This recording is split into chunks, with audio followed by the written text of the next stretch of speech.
नमस्कार, मी गणेश कडलक. आपले Maharashtra news live 24 आवाज सर्वसामान्य माणसाचा मध्ये मनापासून स्वागत. आपण पाहत आहात आजच्या दिवसभरातील महत्त्वाच्या घडामोडी. श्री क्षेत्र निमगाव खंडोबा या ठिकाणी जय मल्हार यात्रा व्यवस्था मंडळ हे बऱ्याच दिवसापासून त्यांच्या कार्यकारिणीची निवड नाही किंवा जो ताळेबंद असतो अहवाल तो या ठिकाणी दिला जात नाही. त्याबद्दल आपलं काय म्हणणे आहे? त्याबद्दल मी त्या मंडळामधील सल्लागार म्हणून आहे. अनेक वेळा संचालक मंडळाला तोंडी सांगून की बाबा आपला अहवाल सादर करा. गेले 10-15 वर्ष आपण मंडळ बदललेलं नाही, तरी आपण सर्वसाधारण मिटिंग घेऊन गावाला हिशोब देणं, मंडळाची बदली करणं हे आमच्या सर्व ग्रामस्थांचं म्हणणं आहे. तरी आपण हे सगळ्या गोष्टी कानामध्ये टाकून आपण बेकायदेशीर या ठिकाणी मंडळ चालू केलेलं आहे. किती वर्ष या ठिकाणी निवडणूक नाही आता त्यांची? अंदाजे 10 वर्षापासून आपण निवडणूक घेतलेली नाही. आता तुम्ही म्हणजे त्यांच्याकडे मागणी काय करताय? आणि आम्ही यांनी 10 वर्ष झाली, 5 वर्ष करता यांना आपण गावकऱ्यांनी निवडून दिलं होतं. 5 वर्ष होऊन गेली, 10 वर्ष होऊन गेली, तर अजूनही त्यांनी सर्वसाधारण सभा घेऊन निवडणूक लावलेली नाही. तर त्वरित त्यांनी बाबा सर्वसाधारण सभा घेऊन गावाला हिशोब देऊन निवडणुका कार्यकाल ठरवून पुढे निवडणूक लावावी. जर त्यांनी या ठिकाणी निवडणूक जर नाही लावली तर आपण काय करणार पुढं? या ठिकाणी जर आपण ग्रामस्थाच्या म्हणण्याप्रमाणे निवडणूक लावली तर आम्ही त्याकरता कायदेशीर तुमच्या सर्व ग्रामस्थ मिळून कायदेशीर कारवाई करू. ठीक आहे. नमस्कार. ग्रामपंचायत सदस्य आपण भगवानशेठ शिंदे आहात, आपलं काय म्हणणे याबद्दल? त्यांनी कार्यक्रम लावला पाहिजे, एवढंच म्हणणं आमचं. सर्वसाधारण सभा घेतली पाहिजे, हिसाब दिला पाहिजे, गावाला हिसाब द्यावा, एवढंच म्हणणं आमचं. किती दिवस झाले निवडणूक नाही? 10 वर्ष नाही म्हणतात.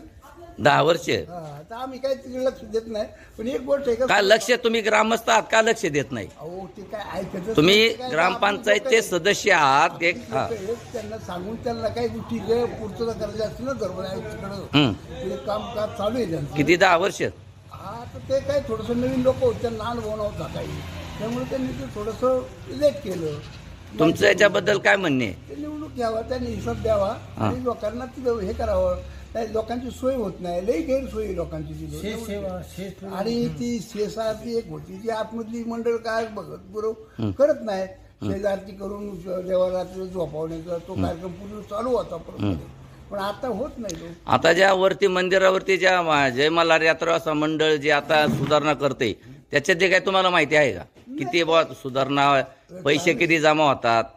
काय तर हिसाबच नाही तर काय माहिती होणार आम्हाला? काही अजूनपर्यंत हिसाबच नाही दिला का? हिसाबच नाही तर काय त्याला. अंदाजे किती रक्कम जमा होत असेल यात्रेला? 7-8 लाख होती, कमीत कमी 7-8 लाख होत असेल. ठीक आहे. म्हणजे बरेच यात्रा झाल्या. सोमती अमावस्या होतात, सोमवती अमावस्या असते, माघ पौर्णिमा, चैत्र पौर्णिमा असते आणि 2 महत्वाच्या यात्रा असतात.